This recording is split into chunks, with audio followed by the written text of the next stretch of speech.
Media మిత్రులందరికీ నమస్కారం. ఇవాళ మా ఈ టీం అంతా వచ్చి సినిమా హిట్ అయింది, మనం సంబరాలు చేసుకోవాలన్నప్పుడు చాలా ఆనందం వేసింది. ఎందుకంటే నేను రషెస్ చూసిన దగ్గర నుంచి, నిన్న కాపీ చూసిన దగ్గర నుంచి చాలా మంచి సినిమా రాబోతుంది అని అనిపించింది.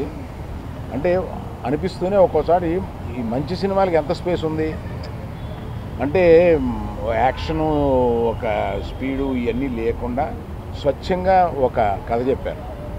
అందులో ఈ మధ్యకాలంలో రాని కథ ఏంటంటే, ఒక అక్క తమ్ముడు గురించి కథ, ఆ అక్క తమ్ముళ్ళలో ఉన్న కమిట్మెంట్ గురించి కథ.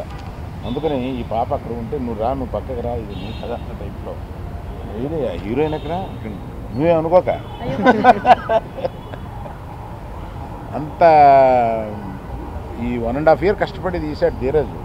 ఏంటి ధీరజ్ కంప్లీట్ చేయమంటే, ఏదో క్లైమాక్స్ ఒకసారి చూసాం, నచ్చలేదు, మళ్ళీ తీసాం, ఇలా చెప్పుకుంటా వచ్చారు. ఆ డైరెక్టర్ కూడా ప్రతి సీన్ని, కంగ్రాచులేషన్స్ బ్రదర్, ప్రతి సీన్ని అంతా చక్కగా తీర్చిదిద్దాడు. అన్నిటికన్నా నాకు హైలైటు సినిమా రష్ చూసినప్పుడు ఇంటర్వెల్లో సుహాస్ చూసి అసలు అద్దరిపోయింది నాకు. అయితే ఏం చేస్తాడు రే కుర్రోడు న్యాచురల్గా అన్న ఒక ఫీలింగ్ వచ్చింది. మనకున్న న్యాచురల్ యాక్టర్స్లో వెరీ గుడ్ యాక్టర్ మన సుహాస్. చాలా పైకి వస్తాడు. ఇప్పుడు చేయబోయేవన్నీ చాలా మంచి సినిమాలు చేస్తున్నాడు. ఆ సినిమాలు కథలు ఎన్నుకోవడం కూడా చాలా బాగా ఎన్నుకుంటున్నాడు.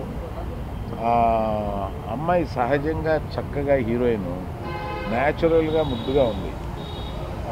ఎక్స్ట్రాలు ఏమీ లేకుండా క్యారెక్టర్కి తగినట్టుగా యాక్ట్ చేసింది. అక్క చూడడానికి చిన్నపిల్ల ఉంది, అక్కలా చేసింది. చాలా బాగా చేసింది అక్క. ఇందులో అందరూ ఎంతో బాగా పెర్ఫామ్ చేశారు. ఆ విలన్ చూస్తుంటేనే భయం వేస్తూ ఉంటున్నాను.